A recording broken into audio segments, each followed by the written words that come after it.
Welcome to டெக்கிட்ரானிக்ஸ். இந்த வீடியோவில் நம்ம ஆர்சி ஆசிலேட்டரோட ஒரு டைப்பான ஆர்சி ஃபேஸ் ஷிஃப்ட் ஆசிலேட்டர் பற்றி பார்க்க போகிறோம். சரியா?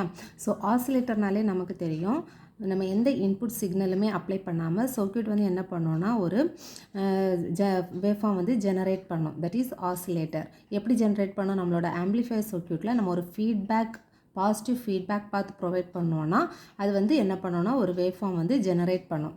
ஸோ இந்த சர்க்யூட் காம்பனன்ட் நம்ம அந்த சர்க்யூட்டில் யூஸ் பண்ணக்கூடிய அந்த ஃபீட்பேக்கில் இருக்கக்கூடிய காம்பனன்ட்ஸை பேஸ் பண்ணி நம்ம இதை வந்து ஸ்ப்ளிட் பண்ணுவோம். LC oscillator, RC oscillator, crystal ஆசிலேட்டர்னு ஸ்ப்ளிட் பண்ணுவோம். ஓகேயா? ஸோ எல்சி சர்க்யூட் யூஸ் பண்ணோன்னா that is LC oscillator, RC use பண்ணோன்னா ஆர்சி ஆசிலேட்டர். ஸோ ஆர்சி ஆசிலேட்டரில் மெயினாக 2 டைப்ஸ் இருக்குது. That is RC phase shift oscillator and Wien bridge oscillator.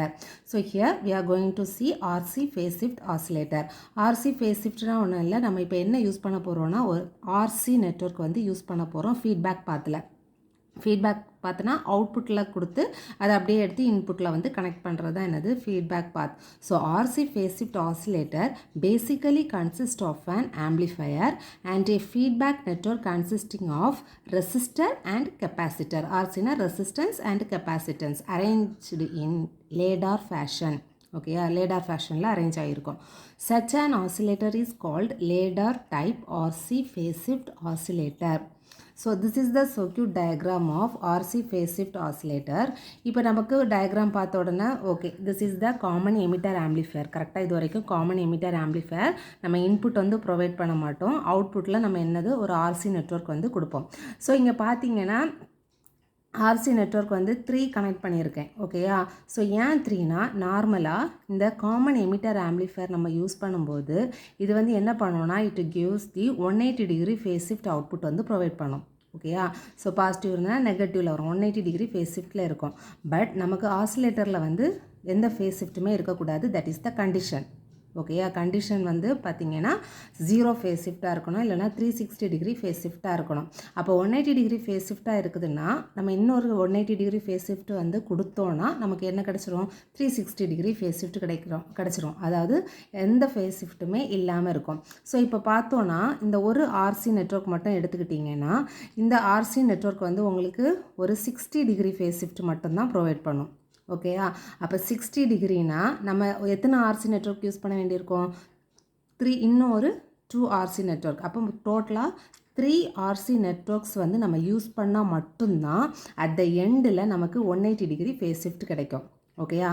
அப்போது இந்த அவுட்புட்டில் இருந்து இங்கே ஒரு 180 டிகிரி ஃபேஸ் ஷிஃப்ட், அப்புறம் இந்த 3 முடியும் போது ஒரு 180 டிகிரி ஃபேஸ் ஷிஃப்ட், டோட்டலாக நமக்கு எவ்வளோ கிடைக்கும்? ஃபீட்பேக் பார்த்து முடியும் போது 360 டிகிரி ஃபேஸ் ஷிஃப்ட். அப்போ நமக்கு என்னது அவுட்புட் வந்து எந்த ஃபேஸ் ஷிஃப்ட்டுமே இல்லாமல் கிடைக்கும். ஸோ அதனால தான் இதில் வந்து 3 RC நெட்வொர்க்ஸ் வந்து யூஸ் பண்ணியிருப்பாங்க. ஓகேயா? So RC phase shift oscillator uses a common emitter single stage amplifier and a phase shifting network consisting of 3 identical RC section. ஏன் 3 identical RC section புரியுதில்ல? ஒரு RC நெட்வொர்க் வந்து நமக்கு ஒரு 60 டிகிரி ஃபேஸ் ஷிஃப்ட் மட்டும்தான் provide பண்ணும். அப்போ 180 degree வேணும்னா டோட்டலாக நமக்கு 3 RC நெட்வொர்க் வந்து வேணும். சரியா? So a phase shifting network is a feedback network. So the output of the amplifier given as an input to the feedback network. ஓகேயா? அவுட்புட்டை வந்து நம்ம இன்புட்டுக்கு சர்க்யூட்டோட அவுட்புட் வந்து ஃபீட்பேக் நெட்வொர்க்கு இன்புட்டாக வரும். ஃபீட்பேக் நெட்வொர்க்கோட அவுட்புட் எங்கே போகும்? ஆம்பிளிஃபையருக்கு இன்புட்டாக போகும். That is the positive feedback. Okay? The phase shift produced by CE amplifier is 180 degree. Additional phase shift is obtained by the 3 RC networks. Okay, இதோட இது சர்க்யூட் உங்களுக்கு புரிஞ்சிருக்கும்னு நினைக்கிறேன். ஸோ இந்த சர்க்யூட்டை யூஸ் பண்ணி நம்ம இப்போ என்ன நெக்ஸ்ட் ட்ரா பண்ண போகிறோம்னா அதோட equivalent circuit. So equivalent circuit நார்மலாக பார்த்தோன்னா நம்ம இங்கே இன்புட் அப்ளை பண்ணலை. ஸோ நார்மலாக சர்க்யூட்டில் வந்து ஒரு HIE இருக்கும்.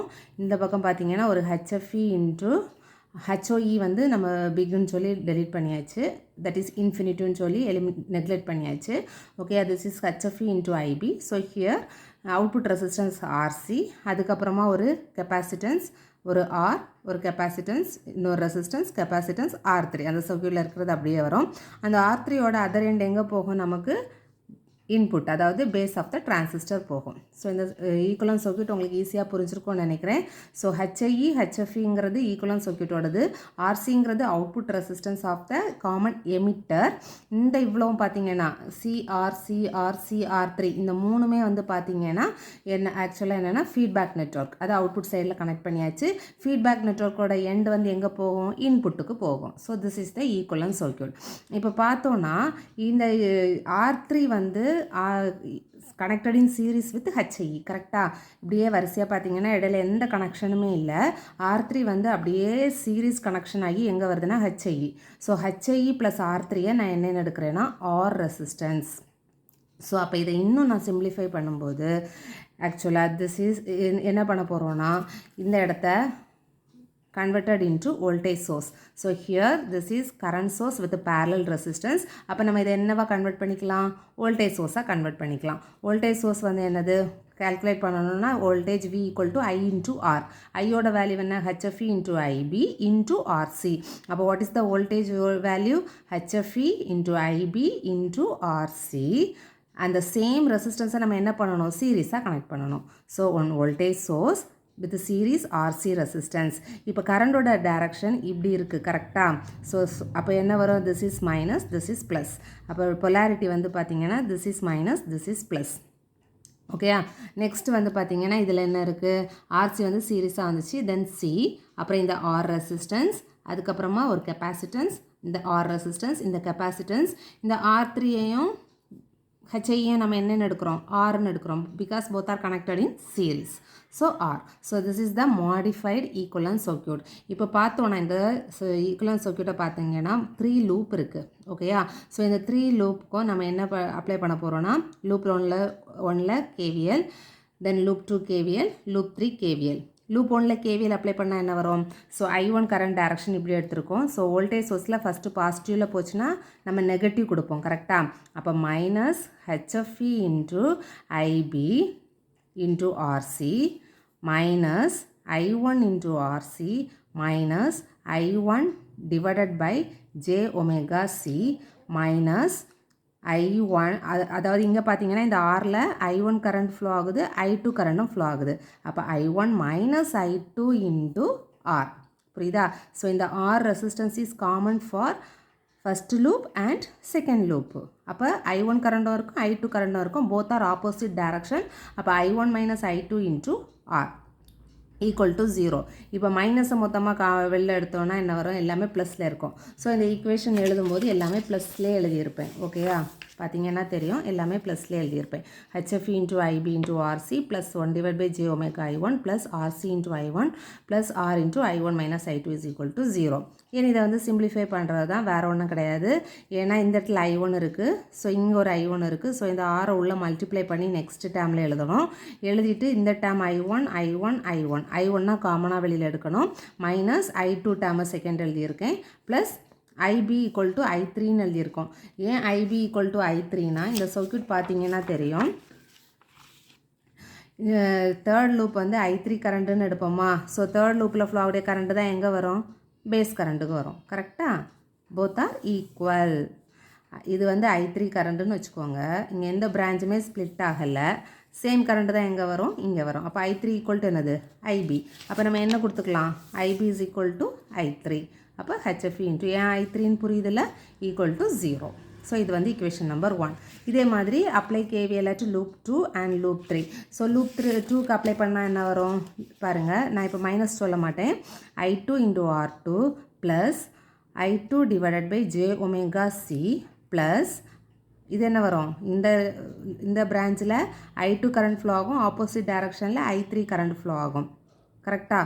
ஓ சாரி, ஃபஸ்ட் இந்த பிரான்ச்சில் வரும்போது I2 R2 கிடையாது, இந்த பிரான்ச்சில் வரும்போது I2 கரண்ட் ஃப்ளோ ஆகும், ஆப்போசிட் டைரக்ஷனில் I1 கரண்ட் ஃப்ளோ ஆகும். அப்போ என்ன வரும், R into I2 minus I1 plus I2 divided by j omega C plus I2 minus I3 into R. நம்ம எந்த லூப்புக்கு கேல்குலேட் பண்ணுறோமோ அந்த லூப்பில் உள்ள கரண்ட்டை ஃபஸ்ட் எழுதிட்டு செகண்ட் லூப்போட தான் மைனஸ் போட்டுட்டிங்கன்னா போதும். That is equal to 0. அதை போட்டுட்டு நம்ம என்ன நெக்ஸ்ட் என்ன பண்ணணும்னா, அதை வந்து உள்ள மல்டிப்ளை பண்ணி I2 தனியாக, I1 தனியாக, I3 தனியாக எழுதணும். சரியா? நான் I1 ஃபஸ்ட் எழுதியிருக்கேன், I2 செகண்ட் எழுதியிருக்கேன், I3 வந்து தேர்ட் எழுதியிருக்கேன், ரீஅரேஞ்ச் பண்ணி எழுதியிருக்கேன், அவ்வளோதான். தென் தேர்ட் லூப்பில் வந்து KVL அப்ளை பண்ணோன்னா, so R into I3 minus I2 plus 1 divided by j omega c plus R into I3. Okay, இதில் வேறு பிரான்ச் இல்லை, வேறு கரண்ட் ஃப்ளோ ஆகாது. அப்போ R இன்ட்டு I3. ஸோ அந்த வேல்யூவை இது பண்ணிவிட்டு உள்ள மல்டிப்ளை பண்ணி நம்ம என்ன பண்ணிக்கலாம்னா I1 தனியாக, I2 தனியாக, I3 தனியாக எழுதிக்கலாம். சரியா? ஸோ இப்போ நமக்கு 3 இக்குவேஷன் கிடச்சிச்சு.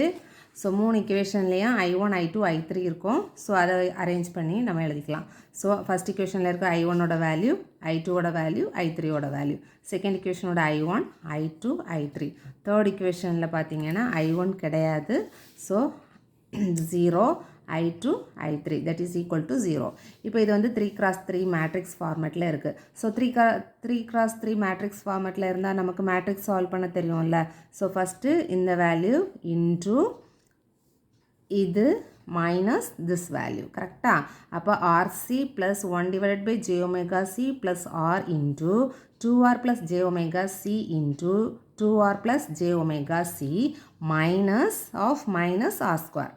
ஓகே, தென் செகண்ட் டேமுக்கு மைனஸ் போட்டுட்டு செகண்ட் டேமில் நமக்கு ஒரு மைனஸ் இருக்குது, மைனஸ் ஆர். கரெக்டாக? ஸோ மைனஸ் ஆர் இன்ட்டு எதெல்லாம் இவ்வளோத்தையும் பார்க்கக்கூடாது. இந்த ஆர் மைனஸ் ஆரும் இந்த dam minus R into 2R plus j omega c minus இந்த டேம் என்னது 0 into anything 0. Okay, then third term எழுதும்போது ப்ளஸ் HFE இன்ட்டு RC. இந்த டேம் பார்க்கும்போது minus R minus R square minus இது வந்து 0 that is equal to 0. Normal simplification தான். இனிமேல் நம்ம வந்து நார்மலாக சிம்பிளிஃபை பண்ணிகிட்டே வரலாம். ஓகேயா? ஸோ இந்த 2R வந்து உள்ளே மல்டிப்ளை பண்ணணும். அதே மாதிரி 1 j omega வந்து உள்ளே மல்டிப்ளை பண்ணணும். சரியா? ஸோ மல்டிப்ளை பண்ணி எழுதியிருக்கோம்.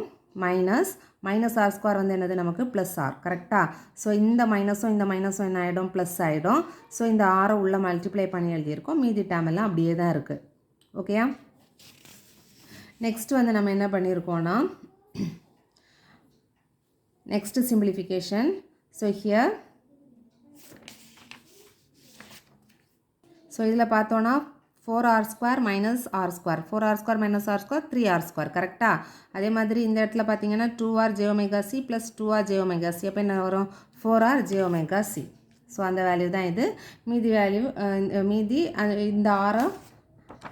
இந்த ஆரை அகைன் உள்ளே மல்டிப்ளை பண்ணி எழுதணும்.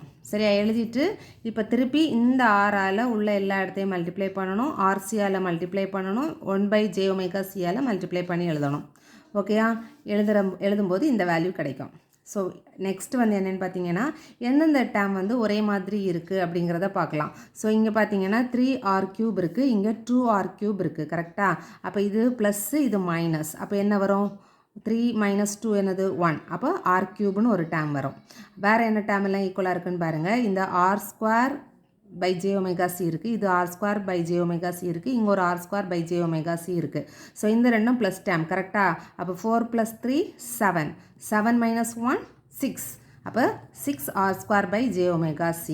மீது எந்த டேமுமே பாருங்கள் ஈக்குவலாக இருக்காது. அப்போ எல்லா டேமையும் அப்படியே வரிசையாக எழுதிடலாம். ஓகேயா? ஈக்குவலாக இருக்க டேமை மட்டும் சிம்பிளிஃபை பண்ணிவிட்டு மீதி எல்லா டேமையும் அப்படியே வரிசையாக எழுதிக்கலாம். சரியா? இப்போ வரிசையாக எழுதுனதுக்கப்புறமா பாருங்கள். ஸோ R3 இப்போ ரியல் டேமை தனியாக, இமேஜினரி டேமை தனியாக எழுதலாம். ஏன்னா நம்ம ஃப்ரீக்வன்சி ஆஃப் ஆசிலேஷன் கேல்குலேட் பண்ணணும், then condition for oscillation calculate பண்ணணும். ஃப்ரீக்வன்சி ஆஃப் ஆசிலேஷன் எப்படி கேல்குலேட் பண்ணுவோம், imaginary term is equal to 0ன்னு கன்சிடர் பண்ணுவோம். கரெக்டாக? கண்டிஷன் ஃபார் ஆசிலேஷன் எப்படி கேல்குலேட் பண்ணுவோம், real term is equal to 0. அப்போ இந்த இக்குவேஷனில் இருந்து ரியல் தனியாக, இமேஜினரி தனியாக எழுதணும். So this is real term. இது வந்து இமேஜினரி டேமை மட்டும் சர்க்கிள் பண்ணுறேன். இமேஜினரி டேம் மீதி எல்லாம் பாருங்கள் ரியல் டேம். அப்போ ஃபஸ்ட்டு அப்படியே வரிசையாக ரியல் டேமை எழுதிக்கலாம், அப்புறமா இமேஜினரி டேமை எழுதலாம். That is equal to 0. Take this is equation number 1. இதுதான் நம்மளோட மெயின் இக்குவேஷன். இதை வச்சு தான் நம்ம எல்லாமே இன்னைக்கு கால்குலேட் பண்ண போகிறோம். சரியா? ஃபஸ்ட்டு பார்த்தீங்கன்னா frequency of oscillation என்ன, imaginary part வந்து to be 0. அப்போ imaginary part வந்து நம்ம தனியாக இங்கே கீழே எழுதியாச்சு. ஸோ imaginary term அந்த j இல்லாமல் எழுதணும். சரியா? j இல்லாமல் எழுதியாச்சு. இதிலேருந்து 1/ωc காமனாக வெளியில் எடுக்கலாம். ஸோ எல்லா டேம்லேருந்து 1/ωc வெளியில் எடுத்தால் இந்த டேமில் வந்து ω² c² = 0ன்னு வரும். ஓகேயா? ஸோ இந்த ωc ஈக்குவல் அந்த பக்கம் கொண்டு போனால் என்ன ஆகிடும்? 0. தென் இந்த term is equal to 0. So இப்போ பார்த்தீங்கன்னா இந்த இந்த மைனஸ் டேமை ஈக்குவல் அந்த பக்கம் எடுத்துகிட்டு வரலாம். சரியா? அப்போ இங்கே வந்து பார்த்தோன்னா எடுத்துகிட்டு வந்துட்டு இந்த சியால் இங்கே c² மல்டிப்ளை பண்ணியிருக்கோம், கிராஸ் மல்டிப்ளிகேஷன். அப்போ நம்ம வந்து ஃப்ரீக்வன்சி ஆஃப் ஆசிலேஷன்னா நமக்கு தேவையானது எஃப். கரெக்டாக? ஃப்ரீக்வன்சினா எஃப். அப்போ நம்ம ஒமேகா தானே எடுக்கணும். அதுக்கேற்ற மாதிரி சிம்பிளிஃபை பண்ணலாம். உங்களுக்கு இதை விட பெட்டராக சிம்பிளிஃபை பண்ண முடியும்னா சிம்பிளிஃபை பண்ணிக்கலாம். ஓகேயா? அப்போ ω² இந்த வேல்யூ வரும். அப்போ ω² இதிலேருந்து r² காமனாக வெளியில் எடுக்கிறேன் இந்த டேம்லேருந்து. ஓகே, ஜஸ்ட் சிம்பிளிஃபிகேஷன் தான். r² காமனாக வெளியில் எடுக்கும்போது 6 + 4 RC/R. ஓகேயா? ஸோ இந்த RC/Rக்கு வந்து ஃபார் பெட்டர் சிம்பிளிஃபிகேஷனுக்காக RC/Rஐ வந்து கேன்னு எடுத்துக்கிறோம். சரியா? அப்போ இந்த இடத்துல கேன்னு போட்டுக்கலாம். அப்போ ω² இந்த வேல்யூ. ω என்ன வரும்? √ வரும். ஒமேகாவோட வேல்யூ என்னது? 2πf. அப்போ ஒமேகாவுக்கு என்ன போடலாம்?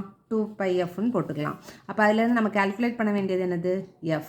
அப்போ f is equal to 1/2π √r² c² into 6 + 4k.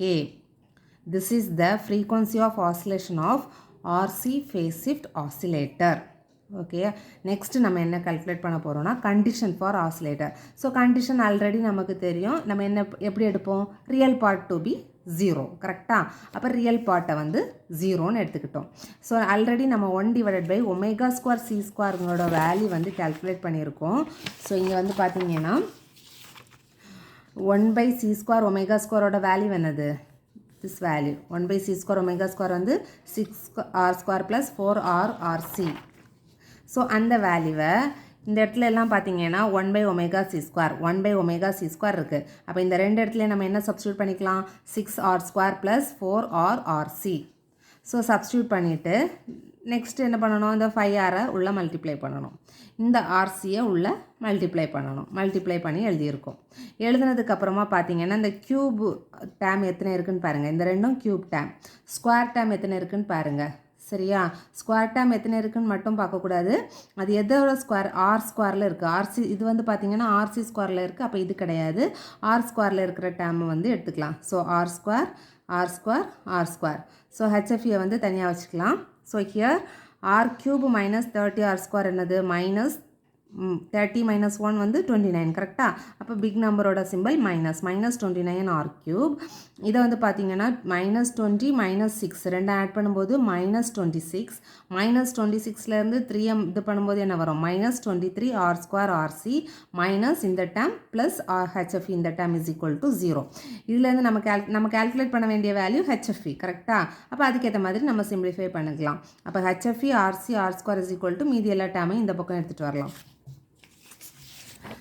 So HFE is equal to, அப்போ நம்ம கால்குலேட் பண்ண வேண்டியது HFE. அப்போ HFE ஈக்குவல் டு இந்த டேம் என்ன வரும்? டினாமினேட்டரில் வரும்.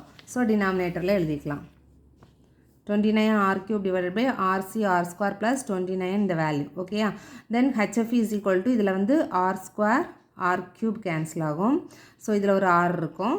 இங்கே வந்து பார்த்தீங்கன்னா R² கேன்சல் ஆகும். RC கேன்சல் ஆகும். இங்கே வந்து RCயும் ஒரு RC² ஒன்றும் கேன்சல் ஆகும். இந்த இடத்துல Rம் ஒரு R² ஒன்றும் கேன்சல் ஆகும். அப்போ ரிமைனிங் இங்கே என்ன வரும்? 29r / RC + 23 + 4 RC / R. So already we know Kயோட வேல்யூ. நம்ம Kயோட வேல்யூ என்னது? RC/R. இங்கே ஆல்ரெடி நம்ம கேக்கு எடுத்திருப்போம். வேறு